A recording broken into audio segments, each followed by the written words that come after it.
We have the Russian Revolution and World War I that we're going to take a look at for tomorrow in terms of the tests. So we're simply going to go through the questions and respond to these questions. Again, as usual, just kind of speak on your turn and let your voice be heard. So the first one is just kind of a basic question. What were the long-term causes of World War I? Secret alliances between European nations. So definitely the alliances had a lot to do with it. Maine. Maine? What does Maine stand for? Militarization, alliances, nationalism, and You skip the letter that goes in imperialism, between. yeah. Yes, imperialism. So definitely militarism, alliances, imperialism, and nationalism. So we'll just let's look at these a little further.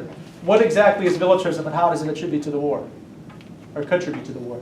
The arms races were an example. So you had the German and the British. They had a naval race where Britain wanted to have a navy that was the size of the two biggest navies combined, at least.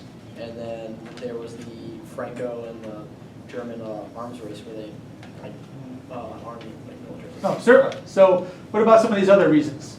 So anybody else besides Daniel here? Alliances. Alliances. So how so alliances?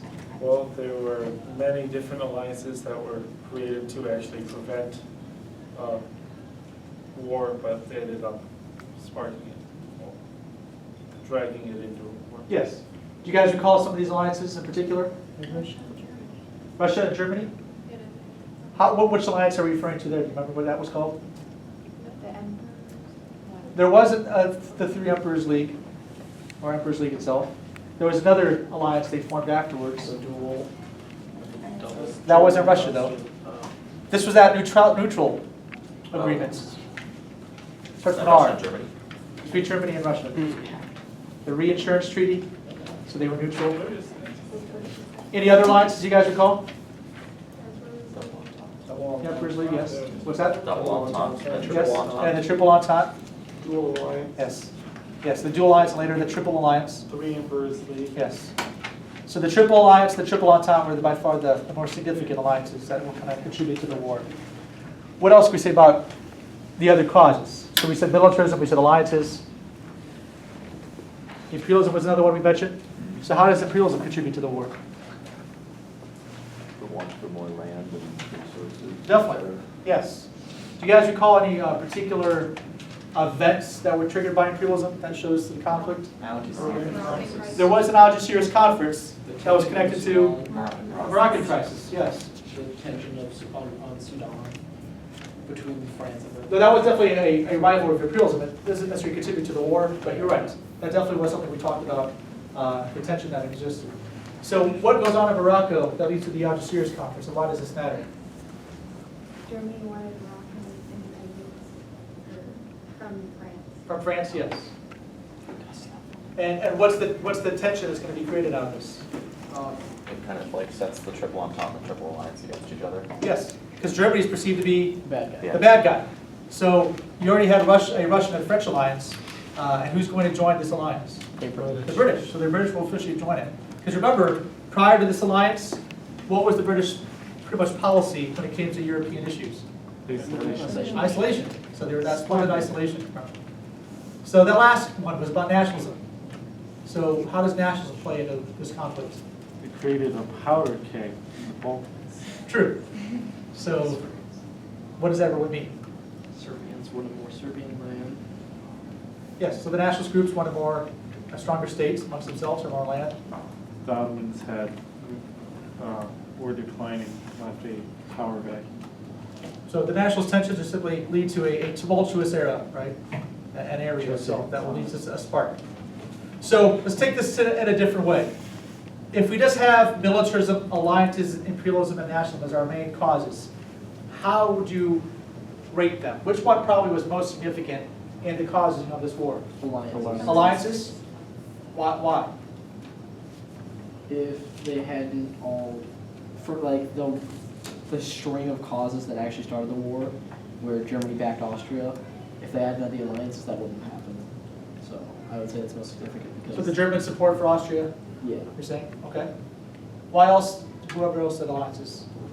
People wouldn't have the guts to attack if they Luther didn't have the allies behind him. Okay, so is that support? That led them to be stronger or stronger willed or?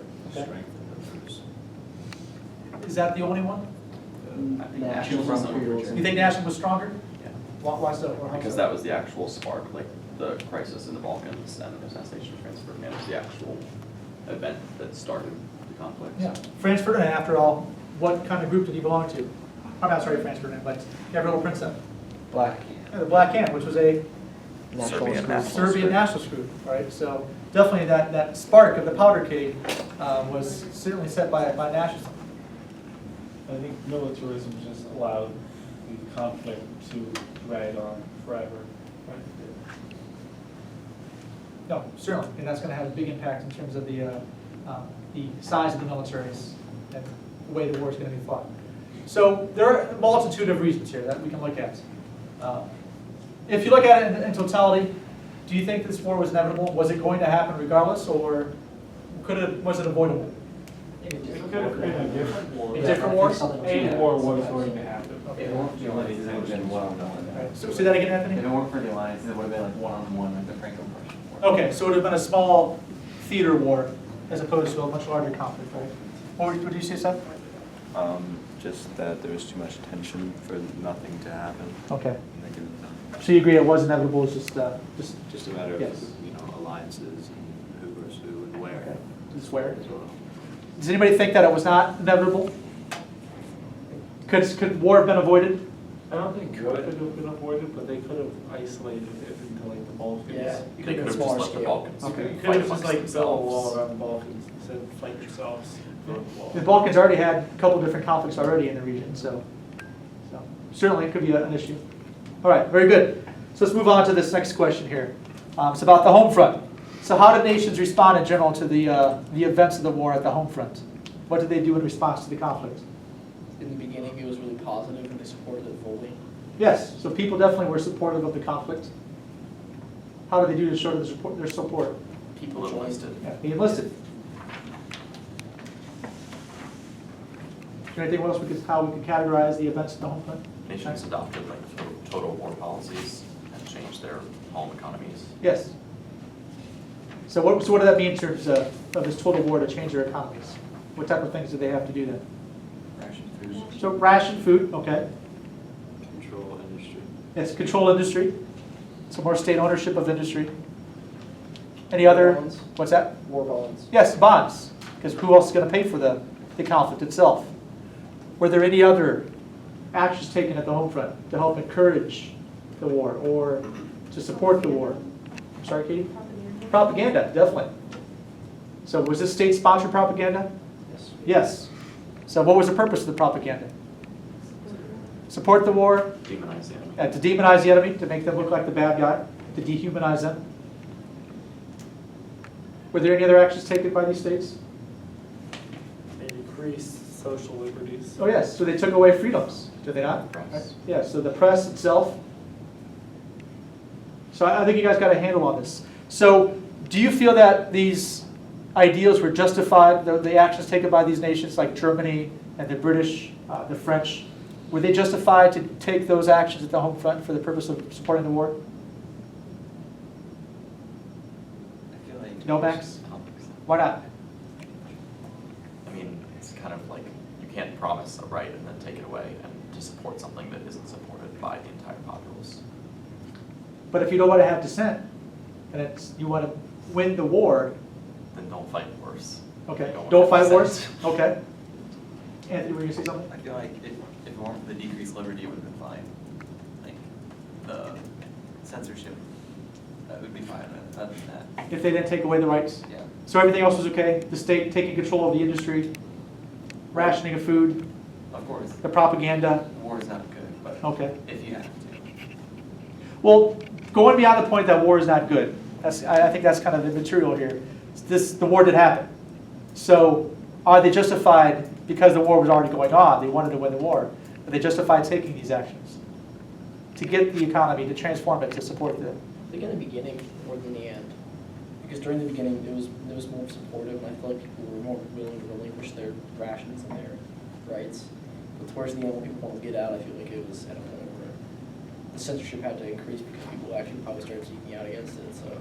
No, the censorship was quite vast. I think we mentioned this in class, but the German people had no idea they were losing the war.